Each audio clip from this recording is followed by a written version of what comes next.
저는 올 11월에 결혼식이 예정되어 있었던 예비 신부였습니다. 남자친구였으니 편의상 남친이라고 할게요. 연애 결혼이었고 무언가 풍족하게 데이트를 즐겼던 사정은 아니었습니다. 연애할 때도 영화 보고 싶다는 말도 눈치가 보일 정도로 남친은 쪼들려 있었습니다. 정말 제가 제 차로 남친 모시러 갔고 도시락 싸들고 만나서 만난 거 먹이고 공원 산책하는 게 거의 전부였고요. 창피한 얘기일 수 있는데 돈이 아까워 모텔도 못 갔습니다. 꿈꾸고 바랐던 연애는 아니지만 정말 정신적인 사랑 충분하게 했고요. 그래도 남자라고 저한테 모텔비까지 내게 하고 싶어 하지는 않았습니다. 연애 기간 동안 한 번도 서로의 집안을 왕래하지 않았어서 그것에 관해선 서로 불만 없었습니다.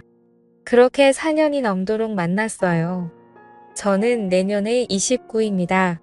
그러다가 아홉수가 안 좋다며 올해 날짜를 급하게 잡고 상견례를 했고 그 자리에서 뭐가 그렇게 당당하신지 시어머님들은 자기네 돈 없다고 말하셨고 저희 부모님은 뭐가 그렇게 죄송스러운 건지 계속 괜찮다며 돈이 있다가도 없고 없다가도 있다고 그러면서 둘만 잘 살면 되는 거 아니겠냐고 하셨죠. 돈 없다고 말하셨을 때도 제 속으로는 설마 정말 그렇게 없으실까 조금이라도 보태주시겠지 했습니다. 연애야 가난하든 말든 내가 좋아서 했지만 정말 결혼은 다르더라고요. 남친만 본다며 아직도 생각이 달라지지 않아요. 지금도 좋거든요. 시어머님들이 저희 부모님 앞에서 고개 빳빳하게 들고 돈 없다 돈 없다만 안 했어도 저도 이런 생각 덜합니다. 그런데 정말 돈 한 푼도 안 보태주셨고 남친이 그동안 모은 3천이 전부였습니다. 남친 나이가 30입니다. 직장 생활한 지 2년 정도 되었고 연봉 4천 정도 되는데 월급 모두를 어머니가 관리했나 봐요. 자기 좀 쓰고 집 생활비 보태고 하느라 3천 2년 정말 빠듯하게 모은 거였습니다. 좋게 생각해서 그래도 그럴 수 있다. 그리고 막상 안 주시는 것보단 나은 것 같아. 남은 돈은 비우고 우리끼리 알아서 하자 했습니다. 저는 대략 6천 정도 모았었고요.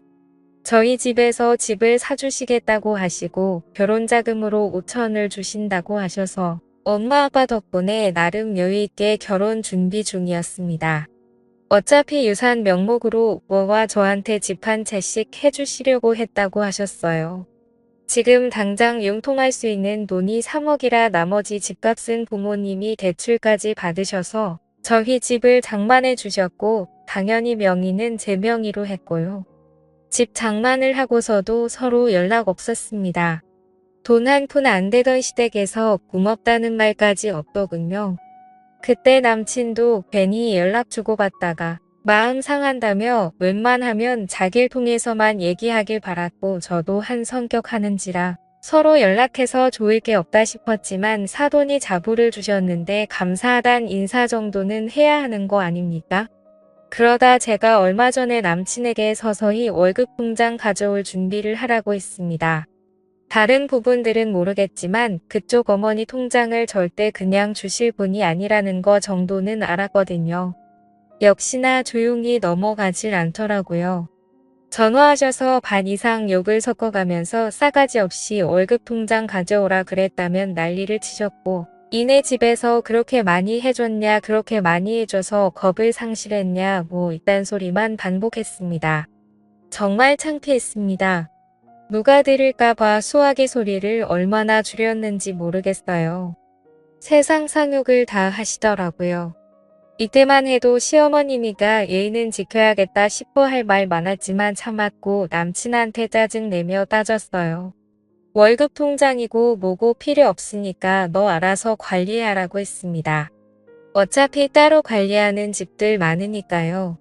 네 엄마랑 알아서 하라고 했고요. 내 월급 다 하니까 생활비는 제대로 가져오라고. 나머지 돈은 다 필요 없다고 조용히 살자 했습니다. 막상 포기하고 나니까 남친이 겁을 먹었는지 바로 통장 가져왔더라고요. 확인해보니 마이너스였던 통장이 저와 통화 후 1,800만 원 들어와 제로 상태였습니다. 그야말로 빵원요. 3천만 원이라는 돈은 또 어디로 간 걸까요? 아들내미 생활비 받는 것도 모자라 3천만 원을 말씀 없이 꿀꺽하셨나 봐요. 이런 상황조차 차마 저희 친정에는 말할 수 없었습니다. 남친도 정말 미안해했습니다. 어쩌겠어요. 이미 없어진 거 더 탓하고 싶지 않았어요. 통장 사건이 있고 얼마 안 되어 남친이 다른 건 몰라도 처가집에서 대출 받으신 거는 우리가 갚자고 제안하더라고요. 그 순간 정말 그래 내가 신랑 복은 있구나. 우리 신랑 정말 개념 있구나. 그렇게 생각했어요. 제 월급 자기 월급 계산하면서 몇 년 걸리겠다. 혼자 계산한 모습이 너무너무 예뻐 보였습니다. 그런데 다음 날 어머님이 전화가 왔어요. 또 욕을 해가면서 우리가 언제 니네 대출까지 받아서 집 해달라 그랬냐고 소리를 지르는 겁니다. 왜 대출은 받아서 자기 아들이 그걸 갚아야 하냐고 난리를 치는 겁니다. 정말 다리에 힘이 풀리고 할 말이 없었습니다. 처음 친정에서 저희 보고 돈 갚으라고 대출하신 거 아닙니다. 자식된 도리로 할 수 있는 건 해야겠다 싶어 저희 스스로 그런 결론을 내린 거죠. 이 남자가 도대체 무슨 말을 어떻게 했길래 아니지 싶어서 화가 나더라고요. 대출금만 갚는 게 아니에요. 저희 집에서 해준 집값 다 갚기로 했는데요. 라고 말을 했고 아무 말 없이 전화가 끊어졌습니다. 그 길로 그 어머님 입원하셨대요. 저와 통화 후 너무 충격 먹어서 입원하셨대요. 무슨 통화 후 갔는지 다 남친한테 얘기했고 돈이 그렇게 아까우면 그냥 결혼하지 말자 그랬습니다. 아무래도 결혼 후에도 나 때문에 어머님 여러 번 입원할 것 같은데 나도 사람인지라 누가 나 때문에 계속 쓰러진다면 우리가 잘 살 수 있겠냐고. 괜히 이혼하게 될 거야. 그러지 말고 파혼하자 그랬습니다. 남친만 생각하면 솔직히 파혼 통보까지 너무하는 건가 싶기도 했죠.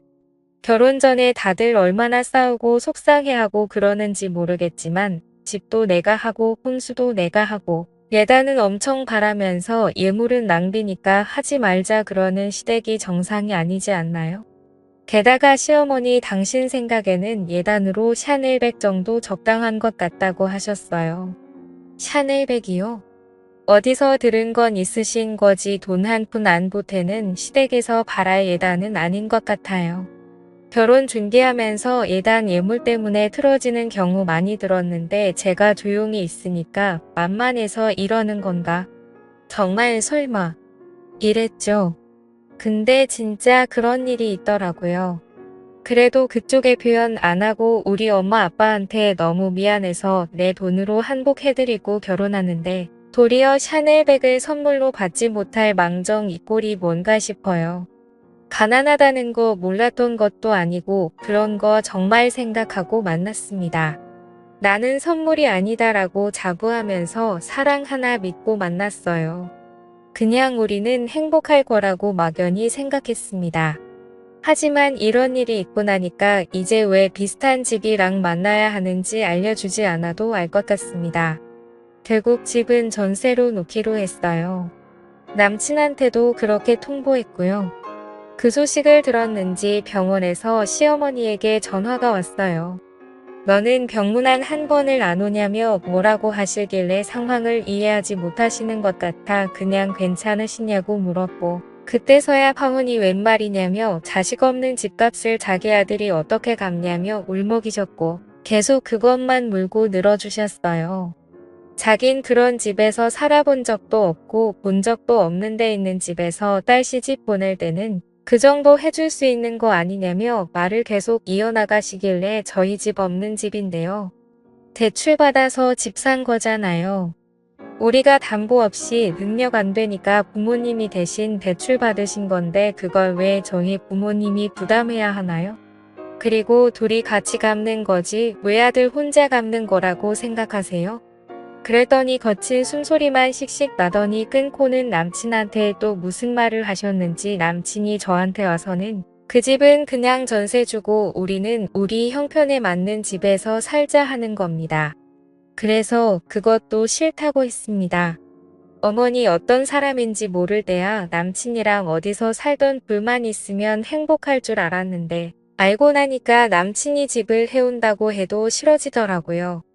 서로 행복을 빌어주자 관두자고 했고 그렇게 파혼했습니다. 전화기 꺼놓고 저도 마음 정리 중입니다. 부모님께 대충은 말했고 속상해하시지만 돈 문제로 지금부터 그러는 거면 안 하는 게 나은 것 같다고 하십니다.